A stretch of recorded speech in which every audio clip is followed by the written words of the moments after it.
Code Agents Podcast. We were just talking off the air with our guest who is back, and you might remember him as the guy who helps you take your paltry open house attendance from like a handful of people to 100 plus. If you didn't catch that episode, you need to just scroll back on your podcasting app about 5 to 10 episodes, and you will see this guy's shining face, and you will be wildly educated as to how you can raise the bar on your open houses. So we've stayed in touch, and he's back because I think we even touched on this in that episode, which is the power of questions. So I'm bringing Mike Litton back. You might know him from the Mike Litton Experience. You might know him from being in Southern California as just an OG in the real estate industry. Mike is a wealth of knowledge, a wonderful coach in this industry, and he is going to do some more coaching today. So, Mike, I think we can spare the long introduction. You did it on the last one. I think we can dive right in, but you tell me, like, where do you want to start today? Well, I want to start with why we're here. Part of why we're doing this is there were in Lab Code Agents Facebook group, Tristan, actually, or not Tristan, somebody put a note in there. And by the way, this is something that we're seeing a lot, especially since the NAR settlement. Okay. We're seeing a lot of commissions get dwindled. And the comment that they were making was that they're starting to see co-ops at 1.5% and 2% and all this kind of stuff. And I get all that. I mean, I did an open house last weekend, believe it or not, for 7 hours. And I had a guy walk in that told me he's a negotiator. Okay. His name's Frank, and Frank is a negotiator. Okay. So Frank walks in and he starts telling me that he knows all about, never been in real estate a day in his life, but he knows all about this NAR settlement. And he knows that when he goes to sell his house in 2 weeks, he's going to offer 1.5 to the co-op broker. And then he's going to require the co-op broker, if they want anything more, to go to the buyer and get it from the buyer. He's paid 6% all his life and he's done. He's not doing it anymore. Okay. And he walked in, to be honest with you, Jeff, he walked in as kind of a nosy neighbor. Okay. And remember, nosy neighbors are just sellers that are trying you on for size. That's all they are. They're just trying to see how you're going to treat them because they're considering using you. Okay. And literally what Frank got when he walked in was he got what everybody gets when they come to talk to me. They get the unvarnished truth that sometimes is going to sting. And in Frank's case, this stung a little. And the reason that it did was I asked him, I said, Frank, let me ask you a question. Do you want to end up with the most money you can possibly get for your house? What do you think his answer was? I mean, I would hope it's an emphatic yes. It was an emphatic yes, right? But it wasn't emphatic. It was sort of, yeah, like, where are you going with this? Yeah, right? I can see that. All of a sudden he doesn't trust me, right? Because I'm a realtor. Okay. But I've been doing this way too long to put on an air for anybody. Okay. It is what it is, period. So I asked him, I said, so let me ask you a question. When people go to look at houses, or here's another question. In order to get the most you possibly can for your property, do you think you need more people through the door or through your front door, or do you think you need fewer? Yeah. More, right? So then I asked him, I said, so let me ask you a question. Today, when buyers go to a buyer's agent and they're looking to go on a tour looking at property, they go to that agent and they show up with a list for us, right? 15 years ago, we provided a list from the search criteria they gave us from looking on the MLS. By the way, that's another thing that we need to talk about one of these days, is the fact that realtors are not searching the MLS anymore. Mm-hmm. That's a real problem. Mm-hmm. So here's the thing. So they show up with a list for us. Let me ask you a question, Frank. Who is it that's in charge of the order with which those homes are shown? Did he know the answer?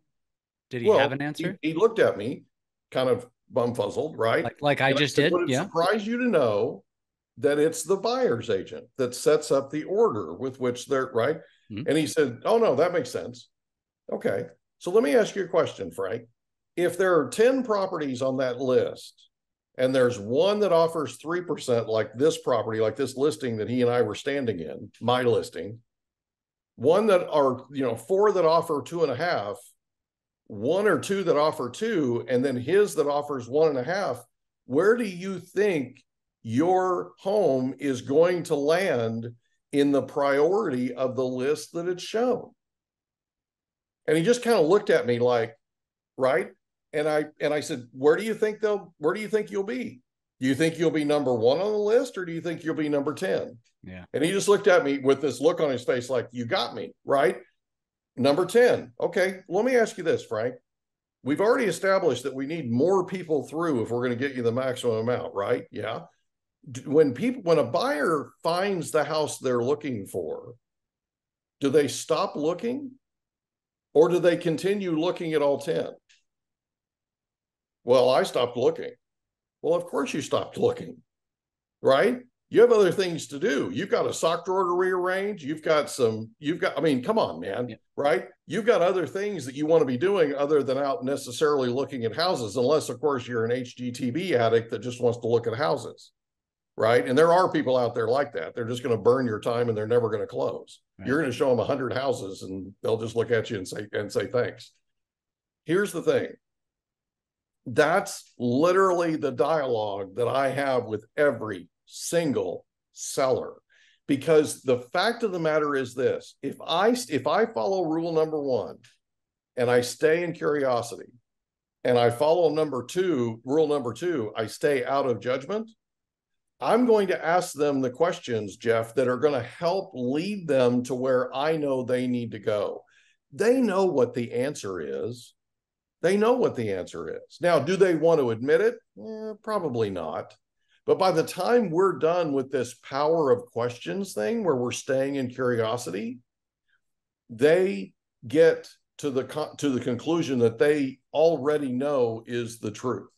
Because here's the thing: buyer's agents, good, bad, or indifferent, make a living based on the amount of that, on the percentage that's offered in that co-op commission. It's how they pay their mortgage. It's how they feed their family. It's how they send their kids to college. It's everything, right? It's how they make their car payment, all that, okay? So if you start looking at this and start realizing that we are, in fact, in a capitalistic society, we're in a free market. This is free market capitalism, okay? Yeah, they're going to show the one that's 3% first. They're going to show the ones that are 2.5 second. They're going to show the ones that are 2 last. Mm-hmm. And if it makes it on the list, they're going to show Frank's house at 1.5. Mm-hmm. Because how many buyer's agents out there are going to want to, on their own volition, negotiate with a client for an extra 0.5% or 1% or an extra 1.5?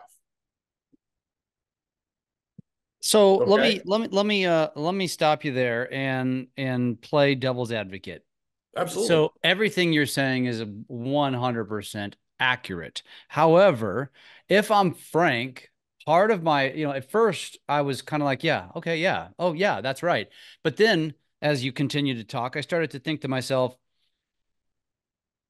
shouldn't your job, and I'm going to put my consumer hat on here, pretend I'm a consumer, I'm not in the industry, sure. Is that makes sense, right? Okay. Of course, generally speaking, that's how we're going to prioritize. But I really would like to think that my agent is going to prioritize properties based upon which one fits my criteria more so than a commission. Because I think what I heard you say is that makes the assumption that all of those properties basically are identical location, no. identical metrics. Because no, what if that 1.5% fits my mold, is in a better school district, a better location to the school? Maybe it has the pool, or maybe it has the finished basement that house at 3.5% doesn't have. My fear is that, could a consumer take that and say to themselves, well, then I don't want to hire you because I see what you're saying. What you're saying to me is you're going to basically prioritize the house that pays you the most, which is the reason when there's a problem in the first place.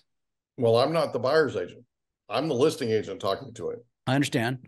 Okay. And he's telling me, as the listing agent, in a 6% listing that he's standing in the middle of, that he's going to negotiate this 1.5 co-op, and he's going to make the buyer's agent. And I just looked at him and I said, Frank, how likely do you think it is that that's going to happen? Yeah. I mean, what sort of a magnet is that going to be for people to show your house? I don't disagree with that. I don't disagree with that. Just understand, I've been doing this a really long time, probably too long. Okay. And I've never once had a perfect transaction, nor have I ever had a buyer find the perfect home that matched every single criteria. Okay. And before I used the power of questions, when I was very, very, very young in the business, I was brand new and green behind the ears and wet behind the ears, or whatever you want to call it. I took a couple out and we looked at 8 homes. The wife said yes to 6 of them. The husband said absolutely not to all 8. All 8. Now, something was wrong, okay? Because even her criteria and his criteria being different, and this happens in a marriage, their criteria being different, something wasn't right. And so I brought them into the office and I sat them down in a conference room. And I just looked at him and I said, all 8 of these properties are completely unacceptable. Level with me, what's really going on? And I kept asking and I kept asking, and he put up a fight. He had a wall, he put up a fight. Turns out when he was 8, all these houses have in common that they all had pools, because the wife wanted to raise her babies in the water. Okay.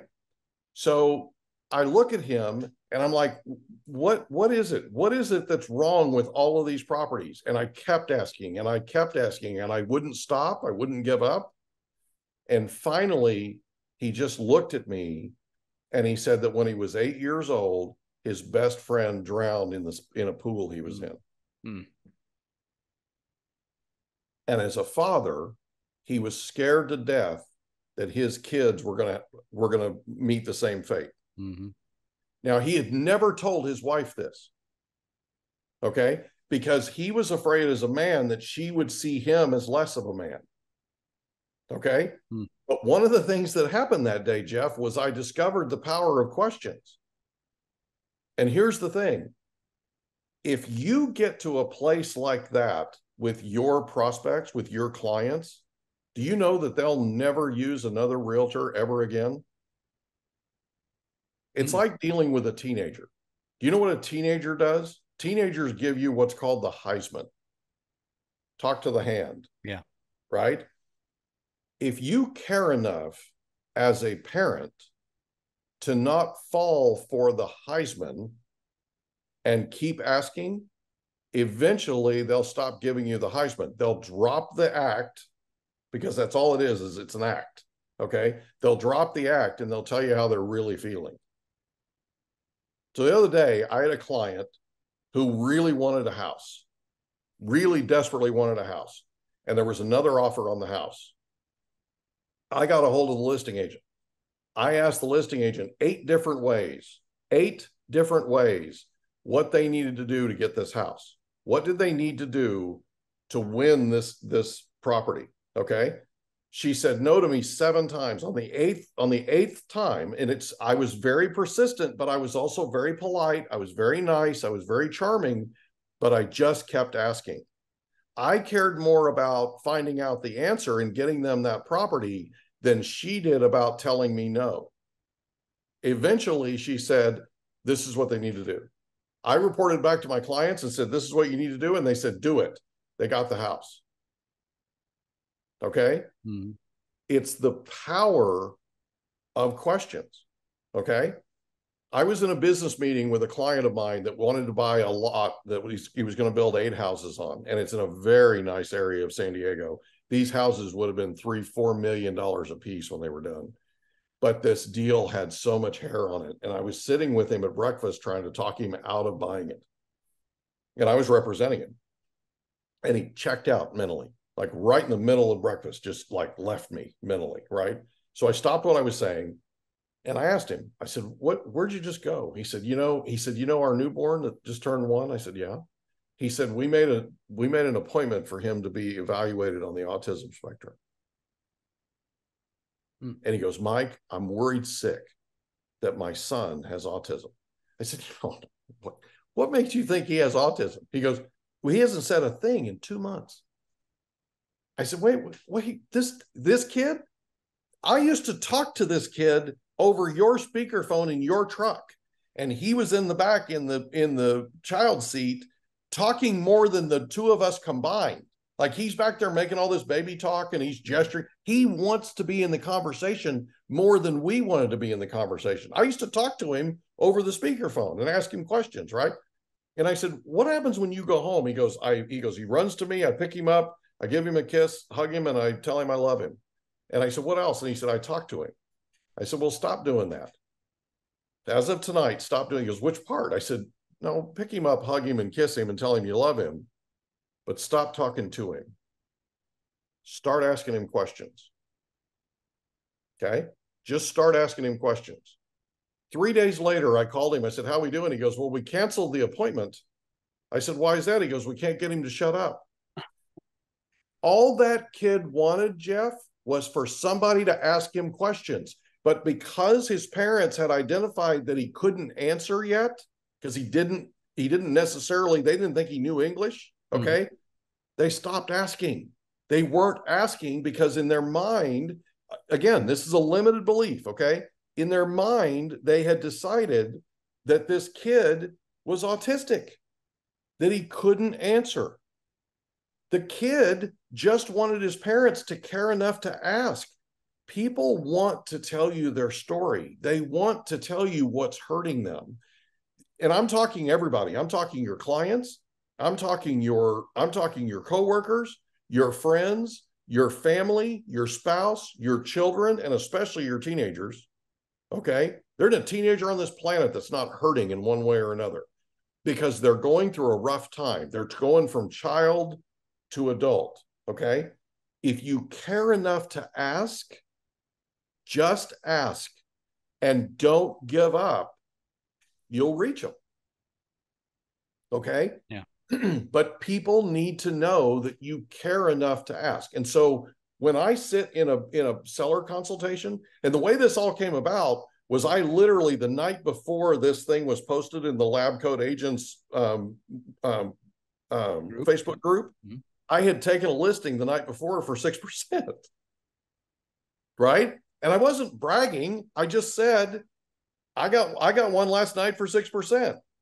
Right? And then I sent you a note and said, hey, maybe we should talk about this on the podcast. And the reason for it is this. It's so much easier, and I'm telling you, it's so much easier to talk at people than it is to ask. Asking takes courage. Asking takes skill. Asking takes, you don't know what you're going to get. Okay? You don't know. There could be this absolute beehive of emotion bottled up, or wasp nest, or whatever you want to call it, bottled up inside of them, right? And when you reach a certain point, they're going to explode to an extent emotionally. But that explosion emotionally, when it's all said and done, they're going to feel better and they're going to feel closer to you. Okay? Mm-hmm. So the power of questions is very simply this. You're asking and you're asking them about what they're answering. So literally you're walking them through. Let me ask you a question. Do we want the absolute most we can get for your home? Okay. If we want the absolute most we can get for your home, shouldn't we have more people through the door or should we have less? Okay. If we need more people through the door, should we incentivize buyer's agents to bring them through the door or should we disincentivize them? Mm-hmm. Okay. And all of a sudden, by the time you get to that, because it all makes sense, Jeff, it all makes sense. And it's not, I want everybody to understand this is, I love this industry. I love this industry. Okay. But the fact of the matter is we're all driven to an extent by money. We have to make money. We have to feed our families. We have to do what we have to do to survive. Okay. Now, is there the perfect house down the street at 1.5% co-op? Maybe. Maybe. Will they ever see it? Chances are slim. Now, if it's the perfect house and it's at 3%, is there a better chance they're going to see it? Absolutely. Is there a better chance there are going to be more people seeing it? Absolutely. Is your job as a real estate professional to help your client understand that dynamic? Absolutely. And you can do it all with questions. So years ago, I was contacted by a client of mine who asked me if I would be willing to come down and talk to her real estate class. I had worked with her in new home sales, and she had at night gone to night school and earned her bachelor's degree, earned her master's degree, and was working on her PhD. She'd gone to work for a local community college here in San Diego County. And she had taught her, because of her background in real estate, they put her in charge of the business and real estate department at this college. She taught her first real estate principles class. Real estate principles back then was the only thing you had to take and successfully take and finish in order to pass, right? In order to qualify to take your state exam. She gave them an assignment. And the assignment was, you're going to go out and you're going to meet with a local broker and interview with them as if you're licensed and you're going to work for them. And then you're going to come back and do a report and present that report of your experience in front of the class. Half of the people in the class quit. She called them. She said, what's up? They said, these brokers were not nice to us. And they used words that I can't use on here. Okay. They called them, right? And they said, look, if we have to work for people like this, we don't want to even be in the industry. She said, I know somebody who I will bring in. If I can get him down here, will you come back for one class? And I promise you, he's not a jerk. And they said, yes. Well, so all of them came back except for one. So she called my mother, and my mother worked for me at the time. She called my mother and she said, hey, he's too busy to do this, but I need you to lean on him. So my mother walks into my office and she says, listen, Gail just called and she needs you to go next week to her class, her real estate principles class, and make an appearance. She wants her students to meet you. I said, great. And my mother said, really need to do this, really need to make this part. My mother, if Gail called me and asked me to jump, I'd ask her how high. Where do I need to be and when? So I went. And I got there. Everybody stayed, Jeff, except for one person who had a health issue. Okay. Mm-hmm. So she told me, she said, you're going to be involved in every single class I do from now on. So fast forward a couple of years, I'm at the Adult Education Center in National City. And there's a kid, I'm in a room full of 45 students, real estate practices. Real estate practices, the name of the title of the class. He's in the corner with his hat on sideways and he's got his arms folded like this. And every time I say something, he's like, arr, arr, arr, to his neighbor, right? And I'm really patient. So after about 5 minutes of that crap, I got all I wanted. So I went back there and I stood over him just like he was sitting. And I said, I get the impression you don't think I know what I'm talking about. He said, I think you're full of, okay. I said, great. You mind if I give you an example right here, right now, live? He goes, I'd love to see this. So I walked up front. I picked out the hottest girl in the room. No joke. Every guy was checking her out. Walked up to her, put my hand out. I said, hi, I'm Mike. She said, hi, I'm Missy. I said, have we ever met before? She said, no. I said, Missy, can I ask you a question? She said, sure. I said, where were you born? She said, Chula Vista. I said, great. Did you grow up in Chula Vista? She said, yeah. I said, what was your favorite thing about growing up in Chula Vista? She said, the beach. I said, great. What was your favorite thing about the beach? She said, the ocean. I said, what was your favorite thing about the ocean? She said, swimming in the ocean. I said, why? She said, because Mike, I never feel as free as I do when I'm swimming in the ocean. And I said, Missy, can I ask you a question? She said, sure. I said, we've never met before, right? She said, yeah. I said, do you feel closer to me than you did a minute ago? She said, closer, I'm ready to marry you. And the place erupted in laughter. And we never heard a thing from that kid in the corner again. That's the power of question. You didn't go back to him and stand over him and say, now what? No, I did not. Everybody's thinking it though. Not only would you have said now what, you would have said now what, bitch. I try now. I try to conduct myself in a way that if my dad was looking over my shoulder, he'd be proud of me. I mean, what I say and what I do are two different. I know. But it's, you know what I'm saying, right? Because leadership's not about what you say. Leadership's about what you do, right? And I needed to lead that kid in the corner more than I needed to lead anybody else in that classroom. Yeah. Okay. So anyway, so here's the deal. What did I do? All I did was ask her questions about her answers. Everything I just did was all piggyback questions. Okay. Where were you born? Chula Vista. Did you grow up in Chula Vista? Yeah. What was your favorite thing about growing up in Chula Vista? The beach. What was your favorite thing about the beach? The ocean. What was your favorite thing about the ocean? Swimming in the ocean. Okay. At the end of the class, she walked up to me and I said, Missy, I'm happily married. And she goes, well, Mr. Litton, I was sort of joking, but I was sort of not. She said, I'm 18 years old and I've stopped dating. And I'm like, Missy, why? And she goes, because all the boys my age only want to talk about themselves. Think about this for a second. How many people that are listening to this podcast only talk about themselves when they go on a listing presentation? Yeah. Okay. I would venture to tell you that their close ratio is horrid. Okay. Because they go in thinking that these people want to know about them. They don't. They want to know how much you care about them. They want to know if you are capable of negotiating on their behalf. They want to know that you're going to watch out for their backside. If you're in the military, they want to know that they've got your six. Yeah. Okay. Yep. That's what this is about. And so when you go in and you sit with these people, you should go in and sit with these people doing nothing but asking them questions about them. Yep. And when you're talking commissions, all commissions are negotiable, right? And the first thing I tell them, and I say this every single time, I will work for you for whatever you want to pay me. Honestly.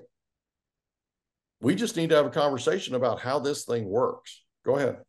Well, I was just going to state, like, based on even that story, which, you've shared that with me before, it goes back to what I consider communication 101. And it's not just real estate agents, it's humans in general. Yeah. And I tell an opposite story where there was a time when my oldest daughter had several concussions in a row, and one of them was so bad she lost her memory for a while. And I remember, this is pre-COVID, sitting in offices, right? And somebody came into my office door and said to me, hey, how's your daughter doing? And before I could even get an entire sentence out of my mouth, they cut me off to tell me something relatable about something that happened to their kid. And I was thinking, this resonates with me, because I remember thinking at the time, like, I didn't fucking ask you. Like, why you came in here, asked me a question, then you cut me off to tell me about yourself, which goes back to what she said. They only want to talk about themselves. And I don't think we mean to be rude, but I think we're so ADHD in the way we now live. Like, you can sit and have a conversation with someone, this, Mike, and you can see that their mind they're thinking about the next reply rather than listening to what I'm saying. That's exactly what's going on. And that's what people think a conversation is nowadays. That's actually the definition of a debate. That's a debate. Yeah. That's not a conversation. Okay. And I was literally on Evolve Your Brand podcast. And we were supposed to talk about something completely different, but I started asking questions. Of course you did. I know, I can't help myself, dude. But the fact of the matter is, we ended up going in a completely different direction because I'm asking them questions, right? And one of the things that we talked about specifically was when I'm sitting with you and I'm talking to you, I'm listening to what you're saying because I'm going to end up asking you something about what you just said. Yeah. Right. So an appropriate question would be, So, Jeff, let me ask you a question. When that happened to you, how did that make you feel? Right? Yeah. So, you with me? Yeah. Because ultimately, what we do in what I teach is active listening. Okay. Active listening is a way through your actions to show people that you care. Mm-hmm. Okay. And every single person that talks with me, that's been to my trainings and been around me and that kind of thing, Yep. they know that I'm going to go there. They know for a fact I'm going to go there, right? So like they'll go on a trip and they'll go see their kids in Minnesota, and I'll ask, they're grown, right? And I'll ask them, so what was your favorite thing about being grandma this time, right? What was your favorite thing about seeing the kids? What's happening with your oldest? Okay, and they'll say something like, I'm not too sure about how my oldest is doing. I said, well, tell me about it. What's going on? Why is it that you're not sure? Mm-hmm. Okay. And we'll have a conversation. Those conversations, Jeff, we have hundreds and hundreds of people that used to work for us, okay, at our office. And they will pick up the phone out of the blue and they'll call me up and they'll go, I just need 5 minutes of mic time. Do you know what 5 minutes of mic time is? It's Mike asking them about them. Mm-hmm.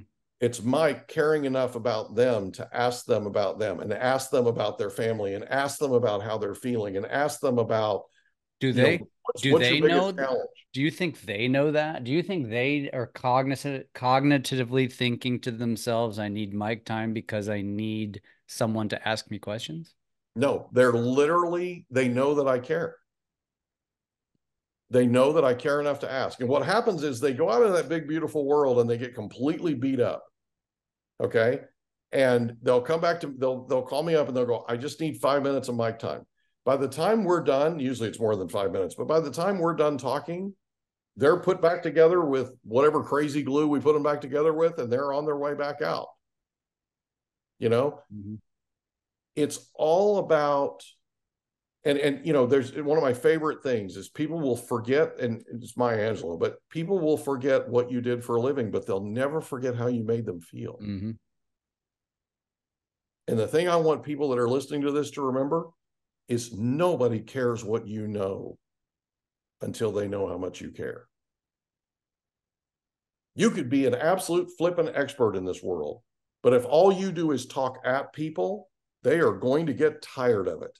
You got tired of it in a minute and 30 seconds. Yeah. They walked in and asked about your daughter, and then bam, right? Yeah. That was the end of it. Yeah. They didn't even give you a chance to respond. Yeah.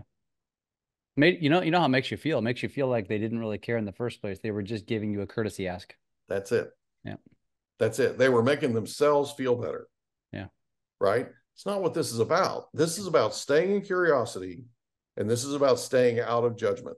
Yep. And the fact of the matter is, there's one way to communicate that's the most effective way to communicate in my mind, and that's where the person you're talking to, they're the center of the world. Right? They're the center of the conversation. Of course, yeah. And you want to know what's going on with them. How did that make you feel? What's holding you back? What are your challenges? What are we missing? Okay? Because here's the thing, and this is the thing that has frustrated me for 32 years. The real estate industry stays here. Here is the surface. This is the surface. This is where all the politically correct mumbo jumbo happens. How you doing? I'm fine. What's the latest with you? Nothing. Just working. Politically correct. Okay, tell me about what's really going on, because your face says something different than what you're telling me. Okay, what's really happening here? Talk to me. What is it that I'm missing? What am I missing? How does that make you feel? Tell me more about that. Okay. Almost sounds like a therapist. It's almost therapy, big Yeah. guy. And tell me this. You've been in the mortgage industry for 100 years. I've been in real estate for 100 years, and I was in the mortgage industry. Tell me that we're not amateur marriage counselors. You ever been in the middle of a divorce deal? Yeah. Actually. Okay. Yeah. I mean, come on, man. It's going to drain you like there's no tomorrow. Okay. Yeah. And they're going to point their anger at you. By the way, this was a thing that was posted in the Lab Coat Agents Facebook group too. And I know we're getting off the subject here, but they were talking about being in the middle of a divorce deal and how do you handle that, right? Well, the fact of the matter is the way you handle it is you stay curious and you stay completely out of judgment because they are peaked. Their emotions are peaked. They are in a battle of their lives. Okay. And they are like a trip hammer, right? Anything could trigger them, anything. Okay. And if there was anybody on this planet that needed a little bit of therapy, even if it's amateur, okay, it's the people that are going through something like that. Right. When their kids are sick, you know this, when their kids are sick, that's one of the toughest times a person ever goes through. It's one of the toughest things they ever go through. And so what you do is you ask them about it. Tell me how you feel. Okay. Tell me how I can help. What is it that we can do to support you? Can I bring you some food? Can I, and I drive people nuts, by the way. I drive people absolutely, crazy, right? Yeah. Because they're sick. And the first thing out of my mouth is, okay, let me ask you a question. Do you have enough medicine? What's your fever? Okay. Yeah. I've got a great place that makes chicken soup. Can I bring you some chicken soup? Is there anything I can do? Can I bring you an extra pillow? Is there anything I can do? Do you have everything you need? Right? Can I cook for you? Can I mow your lawn? Whatever, right? What could I do that would help you in your time of need? Yeah. Okay. And the fact of the matter is the vast majority of the time, people are going to tell you there isn't anything you can do. Yeah. But they will note that you cared enough to ask. Yeah. Right. Yep. And the next time something happens, they might very well pick up the phone and call you and go, hey, you know what? I do need some help. Yeah. There's this thing that we do, right? And I call it standing with a fist. Yeah. It's kind of a nod to Dances with Wolves, right? Yeah. But it's standing with a fist. We have to be independent. We have to be strong. We have to be this. We have to be that. Okay, fine. But you don't have to be that way with me, right? With me, you have permission to tell me what's really going on. I'm going to stay out of judgment. It's going to be a safe space, and you can talk to me anytime. I have clients, no joke, Jeff, from 32 years ago that I worked with the first year I was in the business that I'm still friends with today. And they still will call me up and go, hey, we just retired. We just moved to Prescott. Great. What's your favorite thing about Prescott? Litton, you always ask me what my favorite thing is. Okay, what's your least favorite thing, right? They'll give me crap about the fact that I care enough to ask. Right. That's what you want. Yeah. Okay? Yeah, absolutely. That's what you want. And if you want referrals, go earn them. Yeah. Go earn them. The way you earn referrals is you perform and you care. Okay? And I would submit to you it's the opposite. Right? You care and you perform, but you care enough to ask, you care enough to reach them where they are. And everybody's different. Everybody's in a different place. Okay. Mm-hmm. One of the very first things I do when I walk into a listing appointment is I'll ask the seller, what's your favorite thing about this house? What made you buy this house? What was it that when you walked in this house, you went, this is my house? Okay. And oftentimes, oh, by the way, there's another thing I wanted to cover, and I hope I'm not bouncing around too much, but if you're a buyer's agent and you're working with clients and you're taking them through houses, through potential properties, if you're not asking them about this kitchen on a scale of 0 to 10, 10 being a home run, 0 being no way am I going to buy this kitchen, okay? If you're not asking them for that and you're not writing it down, you don't have a clipboard with you and you're not writing it down, you're simply missing the boat. Because when you're talking with your clients, when you're talking with your prospects, and I don't care who they are, okay? If you're talking to them and you're not taking notes, you're not validating them. Yeah. Okay? Sure. People want to be cared about, Jeff. They want to be cared for. And they want their cares to be validated. Yeah. Okay. And so if they walk into a kitchen and they go, it's a 7, great. What would make it a 10? What would make it a 10 plus? What would make it a 10 plus plus? Talk to me about this backyard. Is this backyard big enough? Mm-hmm. How about the view? Right? Scale of 1 to 10, okay, or 0 to 10, okay? But you're literally gauging, right? So one of the things you might find out is they absolutely cannot stand, and this happened to me, yes, they absolutely cannot stand pink granite. So don't show them a house that has pink granite in the kitchen. Yeah. Or in the bathrooms, right? It's like your own, it's like not only are you accomplishing research when you're doing this, but you're accomplishing the whole empathy thing and the care and all that stuff. And it's like killing multiple birds with one stone. You're connecting. Yeah. You're connecting on a level that's deeper than anybody else in our industry can do. That's the key to this. Now, is it messy? Yes. Is it difficult? Yes. Is it worth it? I guarantee you it is. Mm-hmm. Because they feel seen, they feel heard, and they feel cared about and cared for. Yeah.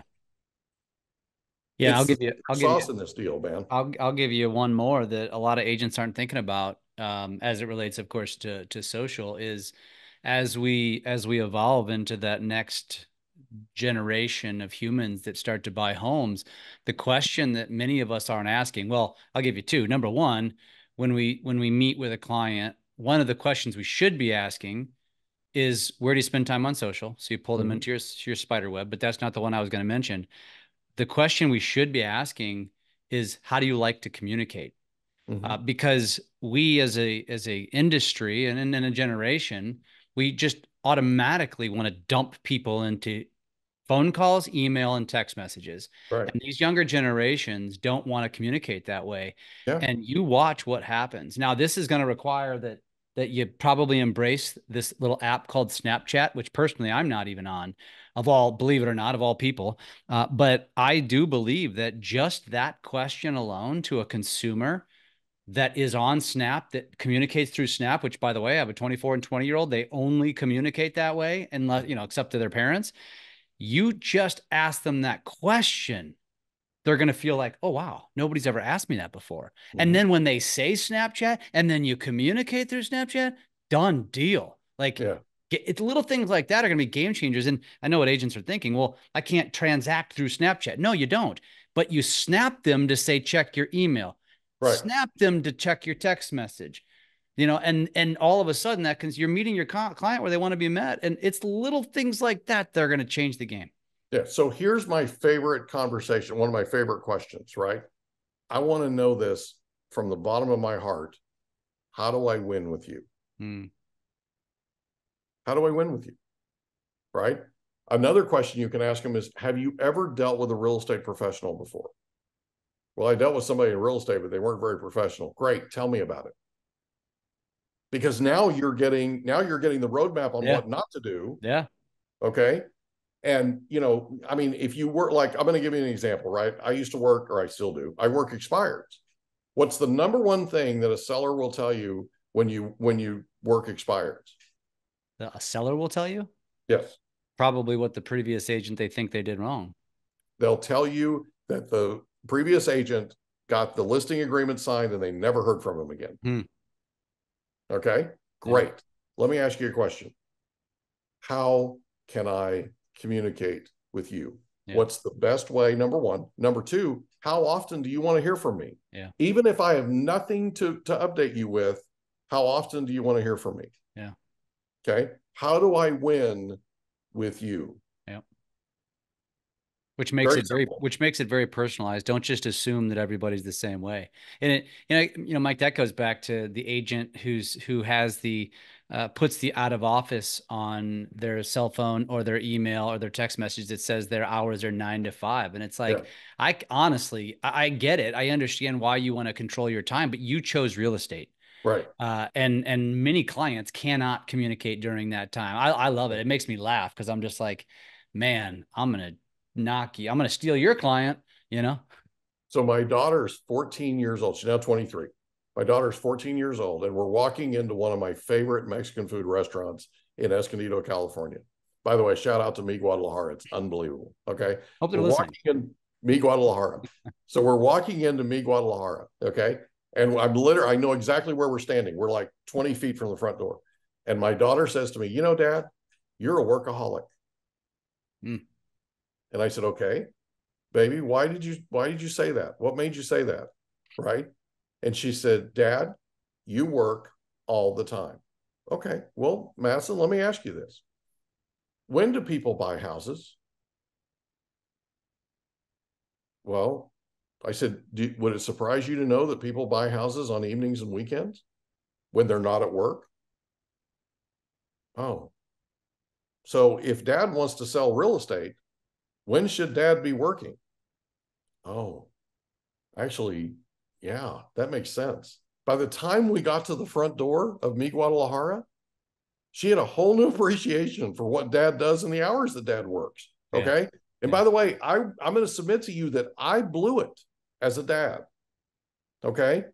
Because the fact of the matter is, I should have had this conversation with her way before she ever got to the conclusion that I'm a workaholic.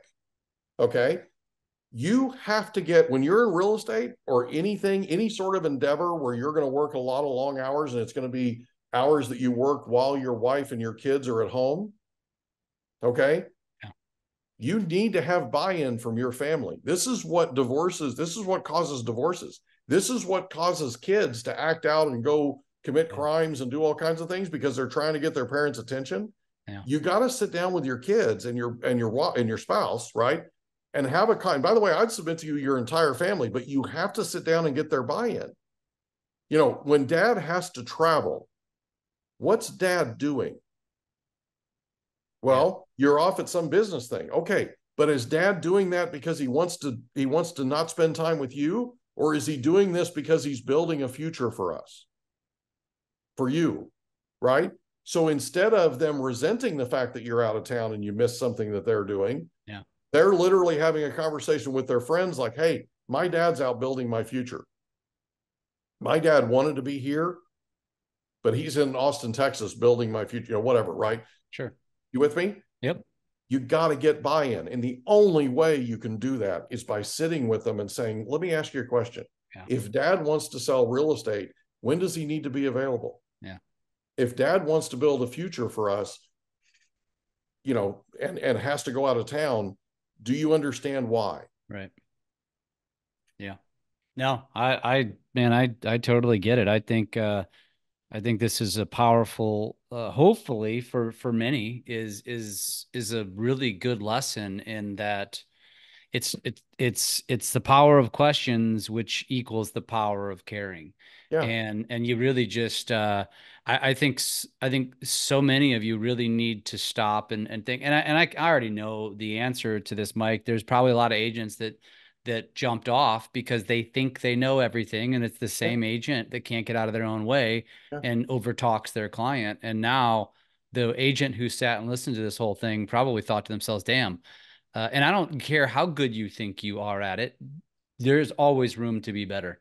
And the good news is, agents, those of you listening to this still at the end of this podcast, most of your competition won't acquire this skill, and you're going to have the opportunity to outperform them. Well, I hope we reached more people than we lost. I hope we didn't drive people away, and I apologize if we did. But the long and the short of it is, the people who are the absolute best in this business, if you sit with them, they'll tell you that they have lots of room for improvement, and they're constantly improving. Yeah. Okay.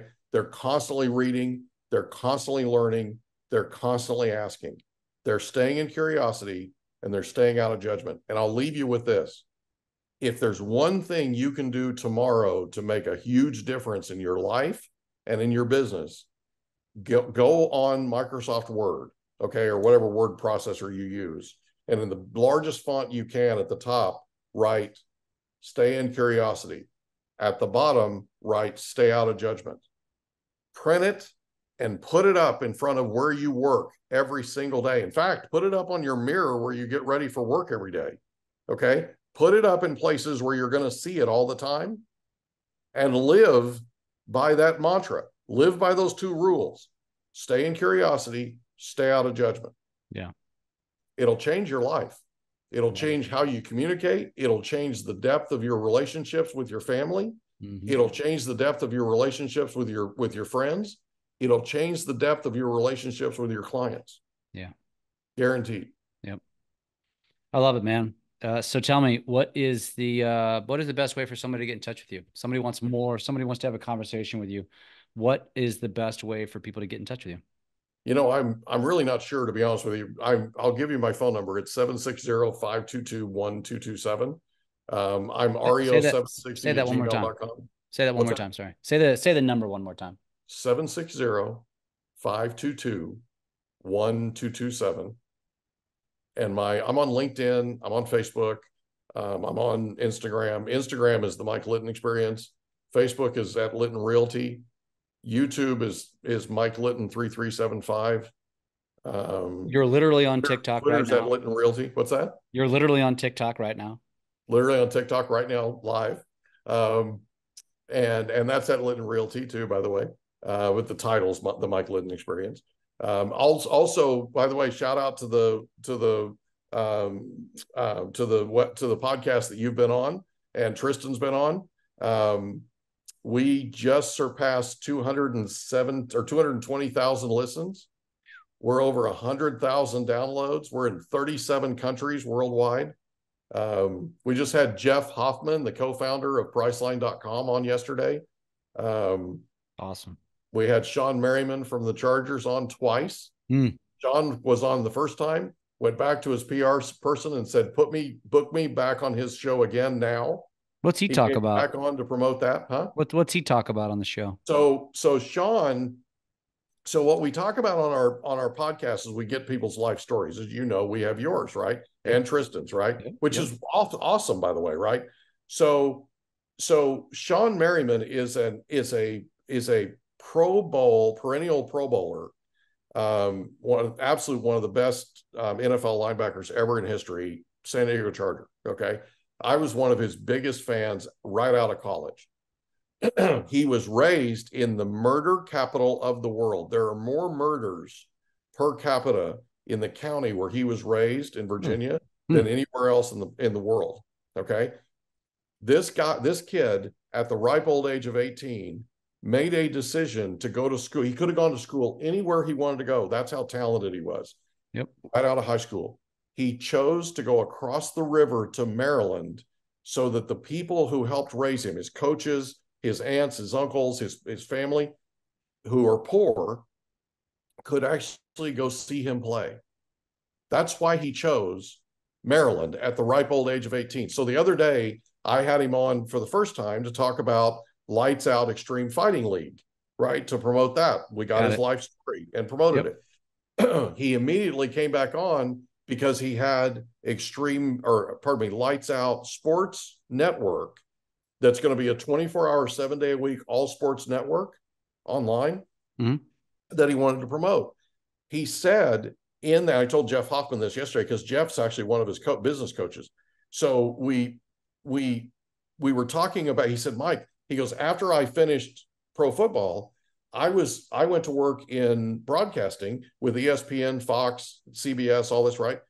For 10 years. He goes, I've been paying attention and asking questions. I've been preparing myself to start this network for 10 years. I said, Sean, you forget that I have your life story, big guy. You've been preparing for this your entire life. I've never in my life ever seen anybody who made choices that were pure, honest to goodness, leadership choices throughout your entire life, no matter what your age was.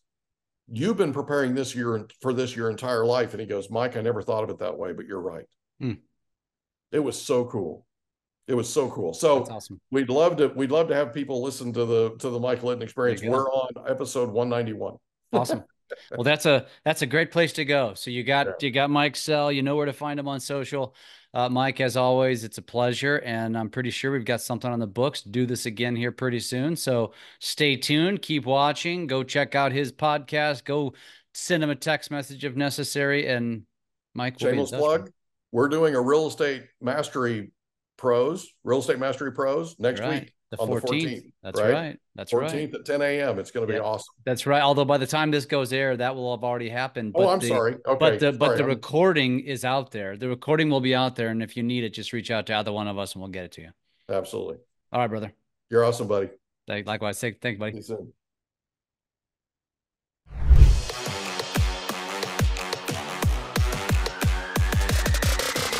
Coat Agents Podcast.